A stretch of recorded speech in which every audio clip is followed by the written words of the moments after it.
ആ ഡ്രാമയില് ഹീറോ രണ്ട് കൈകളും പൊക്കി നിൽക്കുന്നതായിട്ട് കണ്ടു. എന്നിട്ട് ഒരു എക്സ്പ്ലനേഷൻ, ഈ കൈകൾ ശുദ്ധമാണെന്ന്. I agree to that point. I definitely agree to the point. Hero കള്ളം പറഞ്ഞിട്ടില്ല, ബിക്കോസ് കൈകൾ ഉപയോഗിച്ചിട്ടില്ല. It is A transaction. കൈകൾ ഉപയോഗിക്കുമ്പോഴല്ലേ കൈകൾ ശുദ്ധമല്ലാതെ ആവുള്ളൂ. സ്വപ്ന സുരേഷിനെ കുറിച്ച് പ്രത്യേകിച്ച് ഒരു ആമുഖത്തിന്റെ ആവശ്യമൊന്നുമില്ല. എന്തായാലും കാര്യത്തിലേക്ക് കിടക്കാം. സ്വപ്ന സുരേഷ് ഒരു യൂട്യൂബ് ചാനൽ തുടങ്ങിയിരുന്നു. അതിലൂടെയും ഞെട്ടിക്കുന്ന വിവരങ്ങൾ തന്നെയാണ് അവർ പുറത്തുവിടുന്നത്. ഇപ്പോൾ അവർ പ്രതികരിച്ചിരിക്കുന്നത് മുഖ്യമന്ത്രി തന്റെ കൈകൾ ഉയർത്തി ശുദ്ധമാണെന്ന് പറഞ്ഞ വിഷയത്തിലാണ്. മാത്രമല്ല, പഠിക്കാൻ വിടുന്ന മക്കൾ എന്തൊക്കെ ചെയ്യണമെന്നും മാതാപിതാക്കൾ അന്വേഷിക്കണമെന്നും ആ മക്കളെ CPM എന്ന പാർട്ടി കുരുതിക്കോഴികളാക്കി മാറ്റുകയാണെന്നും സ്വപ്ന പറയുന്നു. ഗവർണർക്കെതിരെ ഉണ്ടായ പ്രതിഷേധത്തിലാണ് അവർ ഇക്കാര്യം തുറന്നു പറയുന്നത്. കൂലിപ്പണി മുതൽ മുകളിലോട്ട് ഉള്ള ജോലി ചെയ്ത് മക്കളെ പൊന്നുപോലെ നോക്കി വളർത്തുകയാണ് മാതാപിതാക്കൾ. ആ മാതാപിതാക്കളുടെ അറിവോ സമ്മതമോ പോലും ഇല്ലാതെ, അവർ പോലും അറിയാതെ അവരുടെ മക്കളെ രാഷ്ട്രീയത്തിലേക്ക് വലിച്ചിഴച്ച് അവരെ വെറും കൂലിത്തൊഴിലാളികളായി മാറ്റുകയാണ് ഈ സർക്കാർ ചെയ്യുന്നത്. അതുകൊണ്ട് എന്താണ് ഗുണമുള്ളത്? ഞാനും ഒരിക്കൽ ജയിലിൽ കിടന്നതാണ്. ഓരോ മാതാപിതാക്കളുടെയും മനസ്സിൽ എന്തായിരിക്കും മക്കൾ ജയിലിൽ കിടക്കുമ്പോഴെന്ന് എനിക്ക് മനസ്സിലാകും. എൻ്റെ അവസ്ഥ എന്തായിരുന്നു എന്നത് എനിക്കും അറിയാം. അതുകൊണ്ട് ജയിലിൽ കിടക്കുന്ന ഒരുവന്റെ വേദനയും മനോവിഷമവും ഒക്കെ എനിക്ക് മനസ്സിലാകും.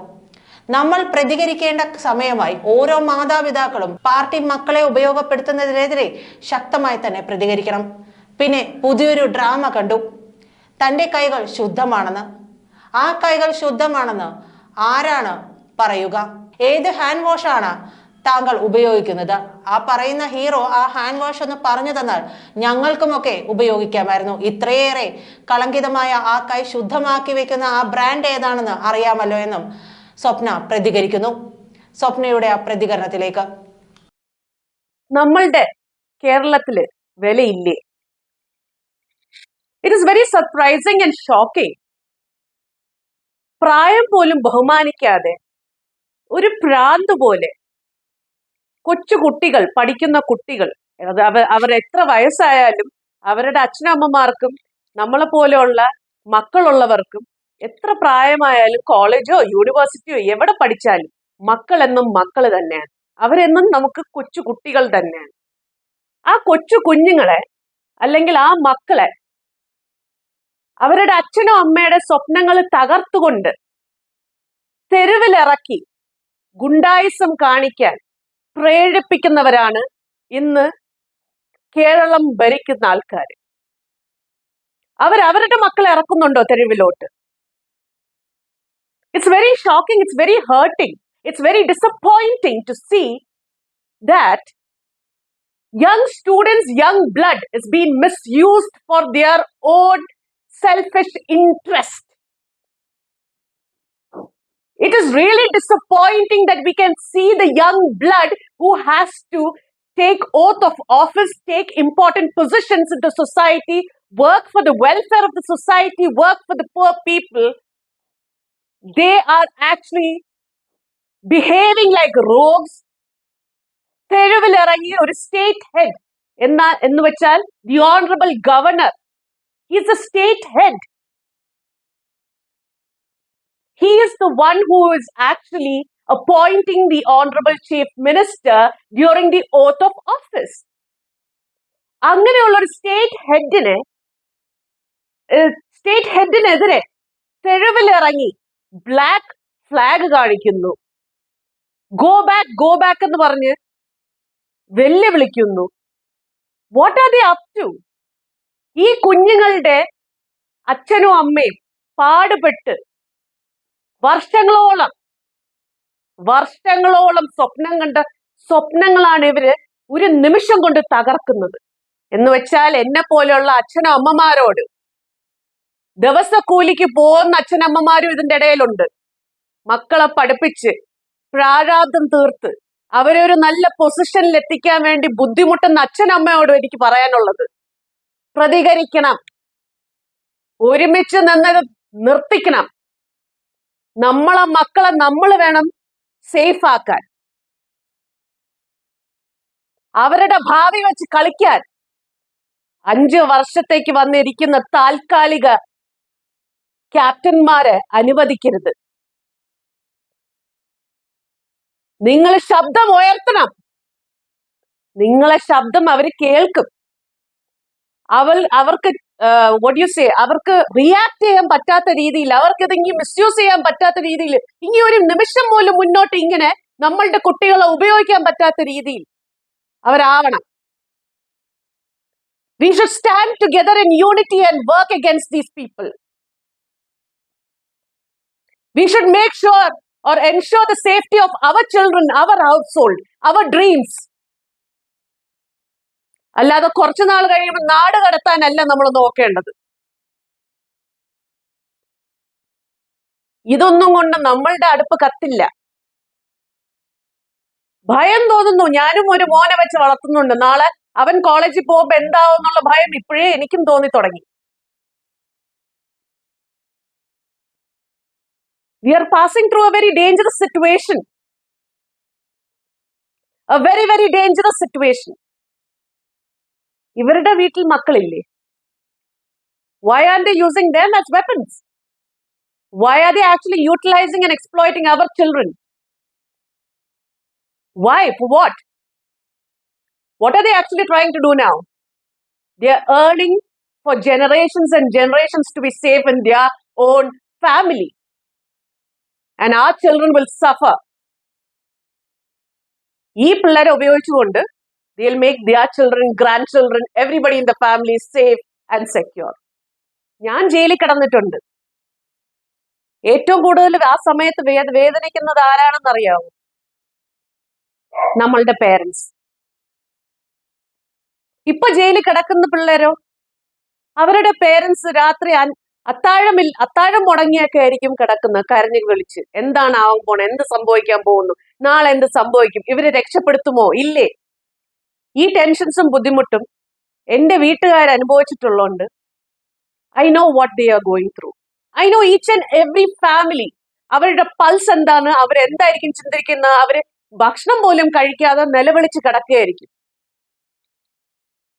ഈ മക്കളും ജയിലിൽ കിടക്കുമ്പോൾ അത് തന്നെ അനുഭവിക്കും. പക്ഷെ വെളിയിറങ്ങി വരുമ്പോ ഇനിയും അവരെ ആർക്കും വിട്ടുകൊടുക്കരുത്. ഗവർണർ നടു റോഡിൽ ഒരു കടയുടെ വിഴാന്തയിൽ ചെന്ന് ഇരുന്നപ്പോൾ, ധൈര്യത്തോടെ മുന്നേറാൻ വേണ്ടി പോയപ്പോൾ, മാധ്യമങ്ങൾ അതിനെക്കുറിച്ച് ചില സൂപ്പർ നാച്ചുറൽ പവേഴ്സ് ഓഫ് കേരളയുടെ അടുത്ത് ചോദിച്ചപ്പോ ഒരാൾ പുച്ഛിച്ചങ്ങ് ചിരിച്ചു. മറ്റൊരാൾ പറയുന്നു റോഡ് ഷോ. റോഡ് ഷോയുടെ അർത്ഥം എന്താണെന്നറിയാവോ? ഒരു മെമ്പർ ഓഫ് ലെജിസ്ലേറ്റീവ് അസംബ്ലി, ഒരു നേതാവ്, ഒരു നാണവുമില്ലാതെ ഒരു സദസ്സിൽ കയറി നിന്നുകൊണ്ട്, ഒരു ഡയസിൽ നിന്നുകൊണ്ട്, he is using a language which is unethical, unparliamentary, and that too against the state head, that too against the honorable governor. What right does he have? Abusive language. ഈ മഹത് വ്യക്തിക്കെതിരെ കേസെടുക്കാൻ ഇവിടെ സിസ്റ്റം ഇല്ലേ? ഇവിടെ ലോ ഇല്ലേ? ആർക്കും എന്തും വിളിച്ചു പറയാം. പക്ഷെ നമ്മളെ പോലുള്ള പാവങ്ങളാണ് അത് പറയുന്നതെങ്കിൽ അപ്പൊ തന്നെ 700-800 FIRs വരും. ചോദ്യം ചെയ്യാൻ നാട് മൊത്തം ഉള്ള പോലീസ് സ്റ്റേഷൻസിലോട്ട് വിളിച്ചു വരുത്തും, ടോർച്ചർ ചെയ്യും, ഭയപ്പെടുത്തും, ഫോൺ പിടിച്ചു വാങ്ങിക്കും, ബാക്കിയുള്ള ഇലക്ട്രോണിക് ഡിവൈസസ് പിടിച്ചു വാങ്ങിക്കും. എന്തൊക്കെയാ ചെയ്തു കൂട്ടുന്നത്? അപ്പൊ ഇങ്ങനെയുള്ള വലിയ ആൾക്കാർക്കൊക്കെ ഏത് സദസ്സിൽ നിന്നുകൊണ്ടും ഏത് ഹൈ പ്രൊഫൈൽ വ്യക്തികളെ എന്ത് അബ്യൂസീവ് ലാംഗ്വേജ് പറഞ്ഞാലും നോ പ്രോബ്ലം. സാധാരണ മനുഷ്യര് കറുത്ത ഡ്രസ് ഇട്ട് റോഡിൽ ഇറങ്ങിയാൽ അറസ്റ്റ് ചെയ്തുകൊണ്ട് പോകുമല്ലോ. ഇതേപോലത്തെ മറ്റു മക്കള് തെരുവിൽ ഇറങ്ങുമ്പോ അവരുടെ ഡ്രസ്സ് വലിച്ചു കീറി അവരെ ഫിസിക്കലി ടോർച്ചർ ചെയ്ത് ഹാം ചെയ്ത് ജയിലിലിട്ട് അടയ്ക്കുമല്ലോ. അപ്പൊ what is all this? Promoting ഗുണ്ടായിസം ഫോർ യുവർ സെൽഫിഷ് ഇൻട്രസ്റ്റ്. അതല്ലേ അതിന്റെ സത്യം. വളരെ സർപ്രൈസിങ് ആയിട്ട് പുതിയൊരു ഡ്രാമ കണ്ടു. ആ ഡ്രാമയില് ഹീറോ രണ്ട് കൈകളും പൊക്കി നിൽക്കുന്നതായിട്ട് കണ്ടു. എന്നിട്ട് ഒരു എക്സ്പ്ലനേഷൻ, ഈ കൈകൾ ശുദ്ധമാണെന്ന്. I agree to that point. I definitely agree to the point. Hero കള്ളം പറഞ്ഞിട്ടില്ല, ബിക്കോസ് കൈകൾ ഉപയോഗിച്ചിട്ടില്ല. It is A transaction. കൈകൾ ഉപയോഗിക്കുമ്പോഴല്ലേ കൈകൾ ശുദ്ധമല്ലാതെ ആവുള്ളൂ. ഇനി അഥവാ കൈകൾ ശുദ്ധമാണെങ്കിൽ തന്നെ I would like to ask the hero of the drama or the skit, ഏത് ഹാൻഡ് വാഷ് ഉപയോഗിക്കുന്നത്? എല്ലാവർക്കും ആ ബ്രാൻഡ് ഒന്ന് പറഞ്ഞു തന്നിരുന്നെങ്കിൽ നമുക്കും അത് ഉപയോഗിച്ച് നോക്കാമായിരുന്നു, ശുദ്ധമാവോ ഇല്ലേന്നറിയാൻ. ഞാൻ കഴിഞ്ഞ പ്രാവശ്യം പറഞ്ഞൊരു ഫ്രേസ് ഉണ്ടായിരുന്നു, ഡോഗിനെ ഡോങ്കി ആക്കുന്ന പരിപാടിയാണ് ഇവിടെ നടക്കുന്നത്. പക്ഷെ ഹീറോ മനസ്സിലാക്കേണ്ട ഒരു കാര്യം, ഹീറോയുടെ ഡയലോഗ്സിൽ മാത്രം ഇങ്ങനെ വിശ്വസിച്ച് വീഴുന്ന ആൾക്കാരല്ല ഇപ്പൊ ഈ കേരളത്തിലുള്ളത്, ഇൻഫാക്ട് ഇന്ത്യയിലുള്ളത്, അല്ലെങ്കിൽ ലോകമെമ്പാടും ഉള്ളത്. ഹീറോ അതൊന്ന് മനസ്സിലാക്കുക, ഹീറോയുടെ ഡയലോഗ്സ് ഒന്ന് മോഡിഫൈ ചെയ്യുക. ഇവിടെ OPC എന്ന് പറയുന്ന 1% കമ്പനി തുടങ്ങിയ ഹിസ്റ്ററിയെ കുറിച്ച് ആരും ചോദിക്കുന്നില്ല. അത് ഏത് വർഷം തുടങ്ങിയെന്നോ, അത് എങ്ങനെ തുടങ്ങിയെന്നോ, അത് ഹീറോയുടെ പൈസ കൊണ്ടാണോ ഹീറോയിന്റെ പൈസ കൊണ്ടാണോ, ഇതൊന്നും ആർക്കും അറിയണ്ട. പക്ഷെ ആ കമ്പനിക്കകത്ത് നടന്ന ട്രാൻസാക്ഷൻസിനെ കുറിച്ച് സംസാരിക്കുമ്പോ ആ ഡയലോഗിന് വേണ്ടിയിട്ട് അല്ലെങ്കിൽ ആ ക്വസ്റ്റ്യന്റെ ഉത്തരമല്ലേ പറയേണ്ടത്? ഡയലോഗ് അപ്പൊ മോഡിഫൈ ചെയ്യണ്ടേ? അപ്പോ എന്റെ ഒരു ഡൗട്ട്, എനിക്ക് തോന്നുന്നു നിങ്ങളുടെ എല്ലാവരുടെയും ഡൗട്ട് ആയിരിക്കാം, ഉത്തരം കിട്ടാൻ പോകുന്നില്ല. എന്നാൽ പോലും ഈ 1% കമ്പനി അല്ലെങ്കിൽ OPC തുടങ്ങിയത് ബാംഗ്ലൂർ ആണല്ലോ.